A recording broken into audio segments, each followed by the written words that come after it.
kembali lagi di Indonesia Town Hall. Pemirsa, saya kembali ke anggota TGIPF, Bung Joy. Bung Joy, ada satu poin menarik yang disampaikan oleh Mas Diki di Jackmania tadi barusan adalah bagaimana menyinkronkan antara aturan FIFA dengan aturan perundang-undangan kita. Itu juga yang menjadi fokus dari TGIPF, tragedi Kanjuruhan. Bagaimana kalau berbicara aturan saja kita masih tidak sinkron, kedepannya harus bagaimana ini, Bung Joy? Ya, kalau bicara aturan kan memang seperti misalnya aturan FIFA soal keselamatan di stadion, gitu kan ya. Saya juga kan belasan tahun meliput sepak bola. Kalau kita lihat aturan di FIFA misalnya, ini misalnya aturan kecil saja. Sebetulnya di lapangan hijau itu tidak boleh ada anggota berseragam polisi. Polisi boleh tapi tidak boleh berseragam misalnya. Ya kan? Tapi belasan tahun saya ada di lapangan yang saya lihat yaitu polisi berseragam. Dan bahkan dalam aturan FIFA itu polisi tidak boleh berseragam dan tidak boleh seolah-olah ingin akan maju perang dengan perlengkapan lengkap. Karena itu seolah-olah ada provokasi dari pihak keamanan yang bisa memicu keributan lebih jauh dengan penonton. Dan yang saya lihat belasan tahun kan nggak seperti itu. Jadi inilah ketidaksesuaian antara hukum negara dan hukum FIFA yang harus disinkronkan di kemudian hari. Bahkan dalam regulasi FIFA itu, kalaupun ada polisi di sana, kalau bertindak harus dengan rekaman yang jelas dan tegas mengenai apa yang dilakukan. Nah, ini kan tidak pernah ada rasanya. Saya sepanjang saya tahu di lapangan itu tidak pernah ada. Jadi itulah itu contoh-contoh kecil, tapi contoh-contoh yang lain pasti akan kami temukan di lapangan. Baik. Terima kasih. Ke depannya ini bisa lebih sinkron lagi ya. Terima kasih Bung Joy sudah bergabung bersama kami di Indonesia Town Hall malam hari ini. Terima kasih. Saya langsung ke Pak Menpora. Seperti yang saya singgung sebelumnya, Pak Menpora, sebenarnya seperti apa intervensi yang akan dilakukan oleh pemerintah? Mengingat FIFA juga melarang pemerintah melakukan intervensi, padahal banyak sekali sistem dari sepak bola itu, pembenahan yang harus dilakukan kepada sepak bola di Indonesia. Bagaimana respon Anda? Ya, tentu saya sangat hati-hati sekali. Jangan sampai apa yang kita lakukan bisa ditafsirkan sebagai intervensi. Tetapi lebih banyak selama ini yang kita lakukan adalah pembinaan, memfasilitasi, dan lain sebagainya. Saya ambil contoh sebagai supporter yang Bung Diki sampaikan tadi. Dalam undang-undang keolahragaan yang baru saja tahun 2022 Undang-Undang nomor 11, kita kuatkan posisi supporter.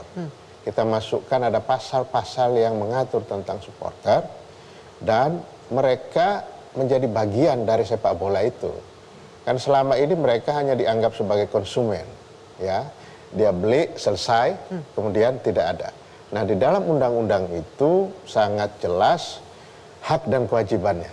Bahkan mereka harus punya organisasi, ya, harus ada RT-nya dan harus ada keanggotaannya segala macam. Bahkan ada perlindungan hukum di dalam dalam undang-undang itu terhadap supporter, baik di lapangan maupun di luar.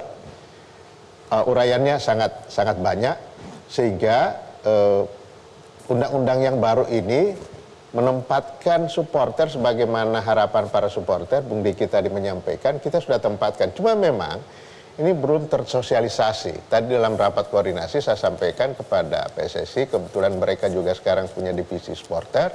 Ini menjadi pekerjaannya untuk mensosialisasikan kepada klub-klub yang punya supporter itu seperti apa hak dan tanggung jawabnya. Kita akomodir itu karena memang pada saat penyusunan undang-undang kita mendapatkan masukan terutama dari Jackman ya, karena bahkan masukannya kadang melalui WA Bung Jek ya. Saya langsung akomodir itu, saya bicarakan dan ya memang seperti itu. Sepak bola kita tanpa penonton, tanpa supporter, kita bisa bayangkan. Kita beberapa saat yang lalu pada saat pandemi sedang tinggi-tingginya kita melakukan kegiatan tanpa supporter. Bisa ditanyakan pada para pemain bagaimana suasana di lapangan itu. Nah, itu salah satu yang memang kita atur betul. Kemudian tugas yang disampaikan tadi untuk memfasilitasi misalnya untuk tim nasional itu bisa ditanyakan kepada PSSI, kita fasilitasi semuanya termasuk bagaimana mendatangkan pelatih dan lain sebagainya. Tetapi kebijakan yang akan mereka lakukan di situ kita tidak campuri. Kita tahu diri, kita membina, pembinaan usia dini juga kita support dengan PPLP kita dan lain sebagainya. Tapi setelah itu silakan diambil. Padahal di dalam aturannya, klub-klub ini punya kewajiban untuk juga membina. Nah kemudian di dalam pertandingan, kita juga menjadi bagian dari rekomendasi. Jadi sebelum polisi menyampaikan izin kepada penyelenggara, kita diajak duduk bersama, diminta untuk merekomendasikan. Jadi kita, Reza, kita sebatas-batas itu. Yang agak masuk ya pada saat memulai, ketika kompetisi terhenti, turnamen tidak ada. Baik. Itu saya agak beranikan diri, bahkan waktu itu saya ngecek, saya pegang checklist dari mana penonton, dari mana bis pemain masuk, mereka masuk kemana.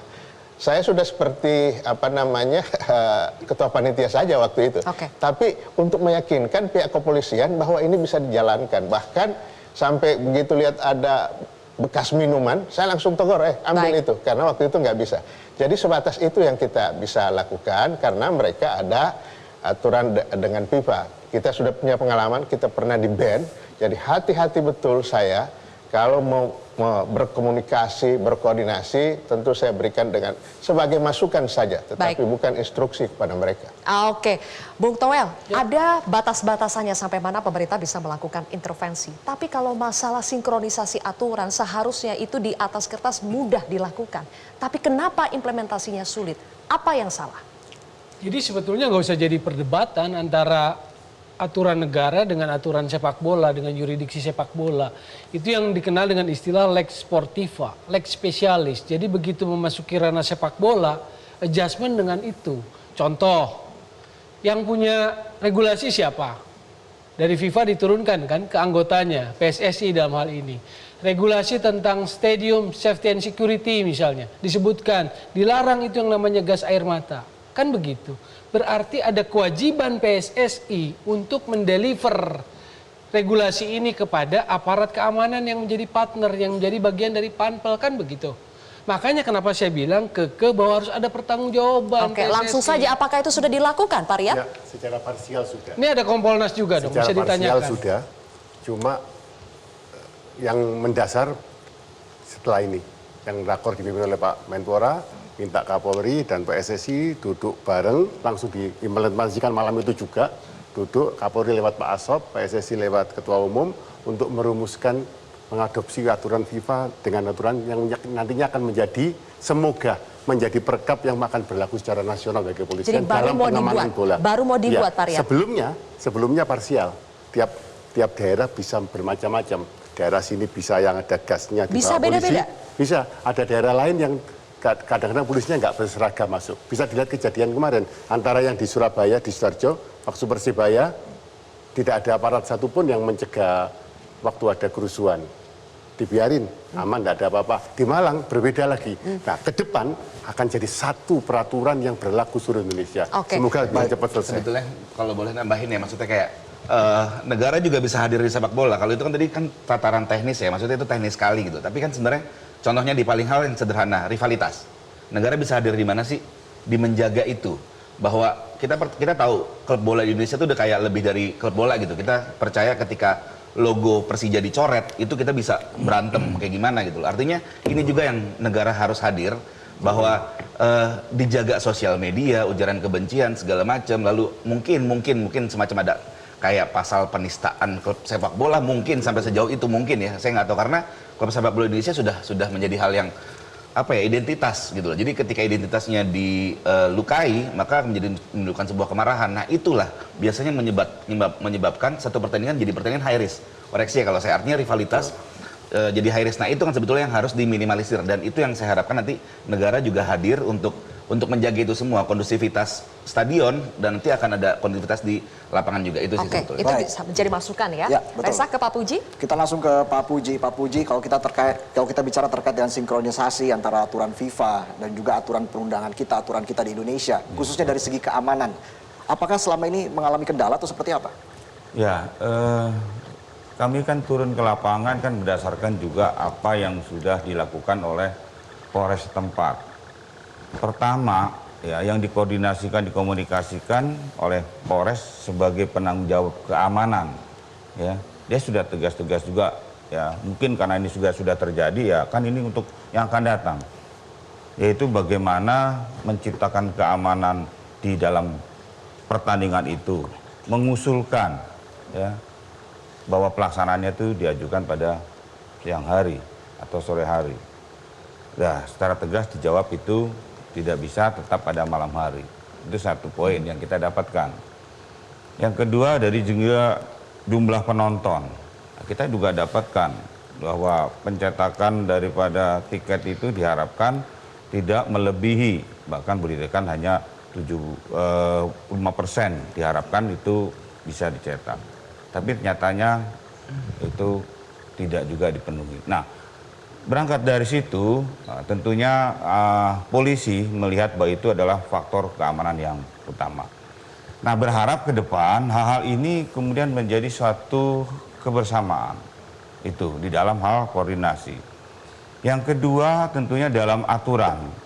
Ya, apakah memang di dalam peraturan Kapolri ya sesuai dengan Perkap 01/2009 tentang pelaksanaan penggunaan kekuatan dalam tindakan kekerasan, apakah juga sudah memuat tadi aturan-aturan yang disebutkan oleh FIFA, di mana apakah di situ juga boleh ada gas air mata, ya kan?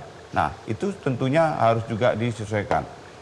Kalau toh memang itu belum, saya sempat bertanya, apakah pada saat itu juga ada informasi itu? Ternyata memang belum dapat informasi hal itu.